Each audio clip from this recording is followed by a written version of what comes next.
안녕하세요. 오늘은 동지에 대한 조금 특별한 이야기를 해드리려고 합니다. 2025년 12월 22일 동지입니다. 예로부터 동지에는 팥죽을 먹는다고 알고 계시죠? 그런데 어떤 집에서는 팥시루떡을 먹기도 합니다. 둘 다 팥을 쓰는데 뭐가 다른 거지? 하고 궁금하셨을 거예요. 사실 이 차이는 단순한 취향이 아닙니다. 각자의 사주, 그 해의 기운, 그리고 자신의 상황에 따라 더 맞는 선택이 있을 수 있어요. 같은 재료라도 형태가 바뀌면 기운의 흐름도 달라지거든요. 지금부터 팥죽과 팥시루떡의 차이, 그리고 어떤 분께 무엇이 더 맞을지 차근차근 말씀드릴게요. 끝까지 들어주시고 올해 동지는 나에게 맞는 선택을 해보세요. 도움이 되셨다면 구독과 좋아요도 부탁드립니다. 팥죽과 팥시루떡의 기운 차이. 동지와 팥의 의미. 먼저 왜 동지에 팥을 먹는지부터 말씀드릴게요. 동지는 24절기 중 하나로 1년 중 밤이 가장 긴 날입니다. 음의 기운이 극에 달하는 시점이죠. 옛 사람들은 이날 역신이나 귀신들이 활동하기 좋다고 여겼습니다. 그래서 붉은 팥을 준비했습니다. 붉은색은 화의 기운을 가지고 있고 벽사, 즉 나쁜 기운을 물리치는 힘이 있다고 믿었거든요. 팥의 붉은 기운으로 어두운 음기를 밝히고 새로운 양기를 맞이하는 의례였던 겁니다. 그런데 같은 팥이라도 어떻게 조리하느냐에 따라 오행의 성질이 달라집니다. 팥죽은 물에 끓인 것이고 팥시루떡은 쌀가루와 함께 쪄낸 것이죠. 이 차이가 바로 기운의 차이를 만들어냅니다. 팥죽의 기운. 수화기제. 팥죽은 붉은 팥을 물에 넣고 푹 끓인 음식입니다. 오행으로 보면 화팥과 수물과 만나는 구조예요. 이걸 수화기제라고 합니다. 물과 불이 서로 조화를 이루는 상태죠. 팥죽의 특징은 따뜻하면서도 유동적이라는 겁니다. 뜨거운 국물이 몸속으로 들어가면서 온기를 퍼뜨려 줍니다. 추운 겨울, 얼어붙은 몸을 데워주는 효과가 크죠. 오행으로 보면 팥죽은 수의 기운이 강합니다. 액체 형태이기 때문이에요. 수는 흐르는 성질, 적응하는 성질, 유연한 성질을 가지고 있습니다. 그래서 팥죽은 변화가 많은 시기, 마음이 불안한 시기에 안정감을 줄 수 있어요. 특히 사주에 화가 너무 강하거나 오래 화기를 많이 받으신 분들께는 팥죽이 좋아 보입니다. 강한 불을 물로 조절해 주는 거니까요. 평소에 열이 많으시거나 혈압이 높으시거나 잠을 잘 못 주무시는 분들도 팥죽이 더 맞을 가능성이 큽니다. 팥시루떡의 기운. 토화상생. 팥시루떡은 쌀가루로 만든 떡 위에 팥을 얹어 찐 음식입니다. 쌀은 곡식이니 토의 기운을 가지고 있고 팥은 화의 기운을 가지고 있죠. 이 둘이 만나면 화생토, 불이 흙을 생하는 관계가 됩니다. 팥시루떡의 특징은 단단하면서도 포근하다는 겁니다. 떡은 씹는 식감이 있어서 든든함을 주고 팥의 붉은 기운은 그 위에 얹혀서 보호막처럼 작용합니다. 오행으로 보면 팥시루떡은 토의 기운이 강합니다. 고체 형태이고 곡식으로 만들어졌기 때문이에요.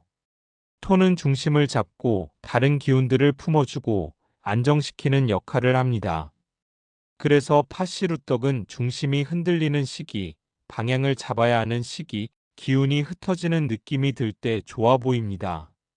사주에 토가 약하거나 비위가 약하신 분들, 소화가 잘 안 되시는 분들께는 팥시루떡이 더 맞을 수 있어요.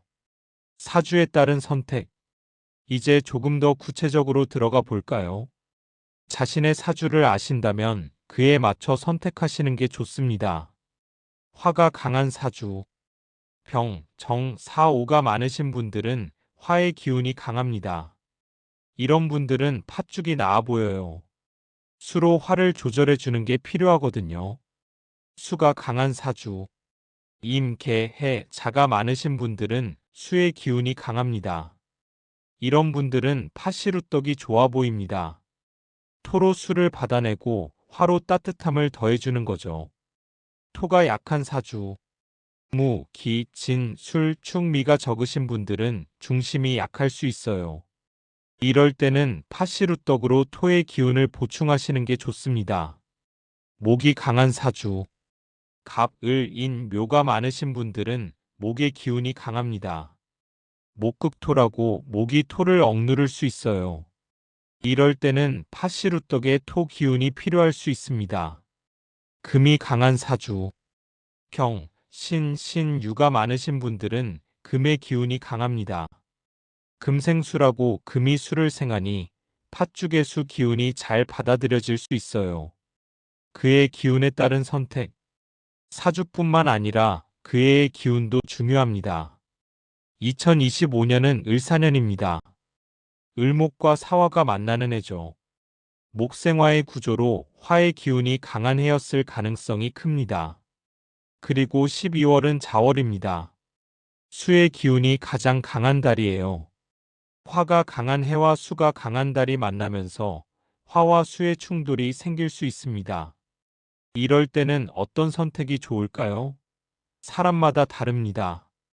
올해 화기를 많이 받아서 지치셨다면 팥죽으로 수를 보충하시는 게 좋고, 올해 너무 바쁘게 흘러가서 중심을 잃은 느낌이라면 팥시루떡으로 토를 보충하시는 게 좋아 보입니다. 몸 상태에 따른 선택. 사주를 잘 모르시더라도 지금 몸 상태로 판단하실 수 있습니다. 팥죽이 좋은 경우, 몸에 열이 많고 얼굴이 자주 붉어지시는 분, 혈압이 높거나 심장이 두근거리시는 분, 잠을 못 주무시고 예민하신 분, 입이 마르고 갈증이 자주 나시는 분, 피부가 건조하고 가려우신 분, 파시루떡이 좋은 경우, 소화가 잘 안 되고 속이 더부룩하신 분, 몸이 무겁고 기운이 없으신 분, 손발이 차고 순환이 안 되는 느낌이신 분, 불안하고 마음이 흩어지는 느낌이신 분, 방향을 잡지 못하고 헤매는 느낌이신 분, 자신의 몸이 가장 정직합니다. 몸의 신호를 잘 듣고 선택하시면 됩니다. 나이도 고려하시면 좋습니다. 젊은 분들 2040대는 아직 기운이 왕성한 시기입니다. 이때는 팥죽이 좋아 보여요. 유동적이고 변화하는 수의 기운이 젊음과 잘 맞습니다. 중년분들 4060대는 인생의 전환기입니다. 이때는 중심을 잡는 게 중요해요. 파시루떡의 토 기운이 도움이 될 수 있습니다. 어르신들 60대 이후는 안정이 필요한 시기입니다.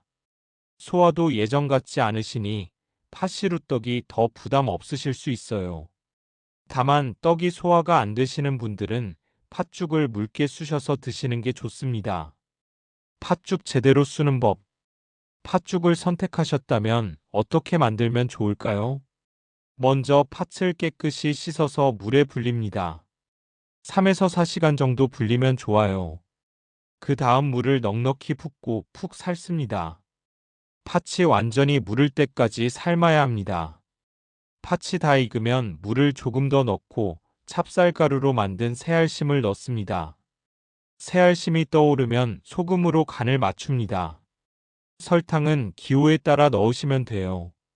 여기서 중요한 건 물의 양입니다. 팥죽은 묽게 쓰는 게 좋아요.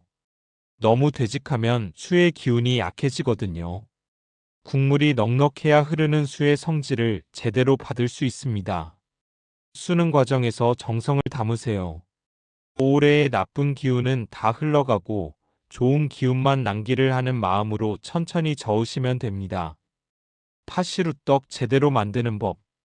파시루떡을 선택하셨다면 이렇게 준비하세요. 찹쌀가루나 맵쌀가루를 준비합니다. 찹쌀가루가 더 찰지고 맵쌀가루가 더 담백해요. 기호에 맞게 선택하시면 됩니다. 팥은 삶아서 설탕과 소금으로 간을 해서 팥탕금을 만듭니다. 너무 달지 않게 만드는 게 좋아요. 시루에 면보를 깔고 쌀가루를 한층 깔고 팥탕금을 얹고 다시 쌀가루를 깔고 이렇게 층을 만듭니다. 3층 정도가 적당해 보입니다. 물이 끓으면 시루를 올려서 2030분 정도 찝니다. 김이 모락모락 올라오고 떡이 익으면 완성이에요. 층을 쌓는 과정 자체가 의미가 있습니다. 한 해 한 해 쌓아온 시간, 경험, 지혜가 층층이 쌓이는 것처럼요. 떡집에서 사오실 때 팁. 직접 만들기 어려우시면 떡집을 이용하시면 됩니다. 요즘은 동지 시즌이면 대부분의 떡집에서 팥죽과 팥시루떡을 준비해 놓거든요. 미리 예약하시는 게 좋습니다. 동지 당일은 많이 바쁠 수 있으니까요. 예약하실 때 새알심 많이 넣어주세요. 또는 팥 많이 넣어주세요 하고 요청하시는 것도 좋습니다. 구매하실 때 떡집 사장님과 이야기를 나눠보세요. 어떤 게 더 좋을까요? 하고 물어보시면 경험이 많으신 분들이라 좋은 조언을 해주실 거예요.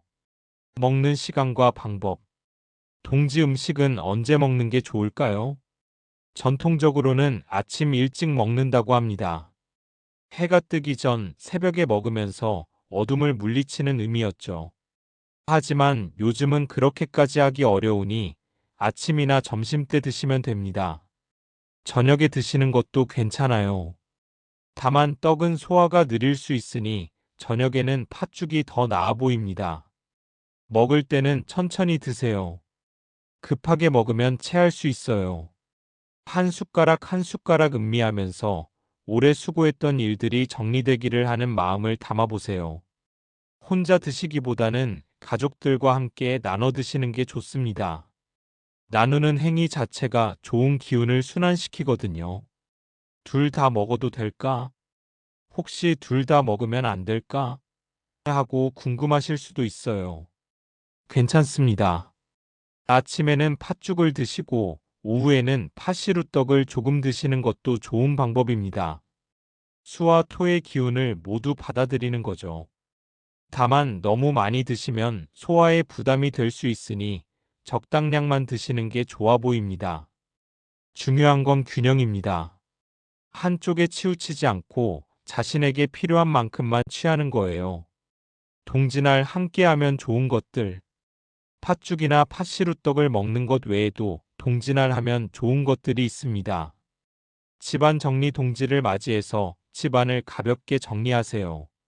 묵은 물건들을 정리하면서 묵은 기운도 함께 보내는 겁니다. 특히 현관과 창문 쪽을 깨끗이 하시면 좋습니다. 따뜻한 목욕 저녁에 따뜻한 물로 목욕을 하세요. 몸의 긴장을 풀고 한 해의 피로를 씻어내는 시간입니다. 목욕물에 소금이나 약초를 넣으시면 더 좋아요. 조용한 명상 혼자만의 시간을 가지세요. 조용히 앉아서 올해를 돌아보고 내년을 생각해 보는 겁니다. 거창한 계획이 아니어도 괜찮아요. 내년에는 조금 더 건강하게 지내자. 이 정도면 충분합니다. 피해야 할 것들. 반대로 동지날 피하시는 게 좋은 것들도 있습니다. 과한 활동 동지는 쉬는 날입니다. 무리하게 운동을 하거나 멀리 나가거나 하지 마세요. 집에서 조용히 쉬시는 게 가장 좋습니다. 차가운 음식 팥죽이든 팥시루떡이든 따뜻하게 드시는 게 좋습니다. 차가운 음식은 몸을 더 차갑게 만들 수 있어요. 다툼 이날만큼은 다투지 마세요. 기운이 예민한 날이니 작은 일로도 크게 싸울 수 있습니다. 오늘은 참자 하는 마음으로 부드럽게 넘어가세요. 아이들과 함께 보내기. 자녀분들이나 손주들이 계신다면 동지의 의미를 알려주시는 것도 좋습니다. 동지에는 밤이 가장 길단다. 그래서 옛날 사람들은 파트로 나쁜 귀신을 쫓았어. 이렇게 간단히 설명해 주세요. 너무 무섭게 말하지 말고 재미있는 옛날 이야기처럼 들려주시면 됩니다. 함께 팥죽이나 팥시루떡을 만들어 보는 것도 좋아요. 아이들이 새알심을 빚거나 시루에 쌀가루를 깔면서 참여하면 더 의미 있는 경험이 됩니다. 혼자 계신 분들을 위해 혼자 동지를 맞이하시는 분들도 계실 거예요. 외롭다고 느끼지 마세요. 혼자만의 시간도 소중합니다. 간단하게라도 팥죽이나 팥시루떡을 준비하세요. 아니면 떡집에서 소량 구매하시는 것도 좋습니다. 혼자 드시면서 올해를 돌아보는 시간을 가지세요. 이웃이나 친구분들과 나눠 드시는 것도 좋아요. 동지 음식 나눠 드세요 하면서 문 앞에 두고 오시는 것만으로도 따뜻한 마음이 전해집니다. 내년을 준비하며 동지가 지나면 본격적으로 새해가 가까워집니다. 2026년 병오년을 맞이할 준비를 시작하는 거죠. 올해 동지에서 선택한 음식, 그 선택의 의미를 기억하세요. 팥죽을 선택했다면 유연함과 적응을, 팥시루떡을 선택했다면 중심과 안정을 내년에도 가져가시는 겁니다. 작은 선택들이 모여서 큰 흐름을 만듭니다. 동지 하루의 선택이 내년 한 해의 시작이 될 수 있어요. 마지막 당부. 팥죽이든 팥시루떡이든 가장 중요한 건 마음입니다. 오래 고생했어, 수고했어 하고 자신에게 말해주세요. 그리고 내년에는 조금 더 편안하게 지내자 하고 다짐해 보세요. 정답은 없습니다. 자신에게 맞는 선택이 정답이에요. 몸의 소리를 듣고 마음의 소리를 듣고 그에 맞춰 선택하시면 됩니다. 2025년 동지 평안하게 보내시길 바랍니다. 긴 밤이 지나면 밝은 아침이 옵니다. 그 아침을 기대하면서 오늘 하루를 따뜻하게 채워보세요. 긴 이야기 끝까지 들어주셔서 감사합니다.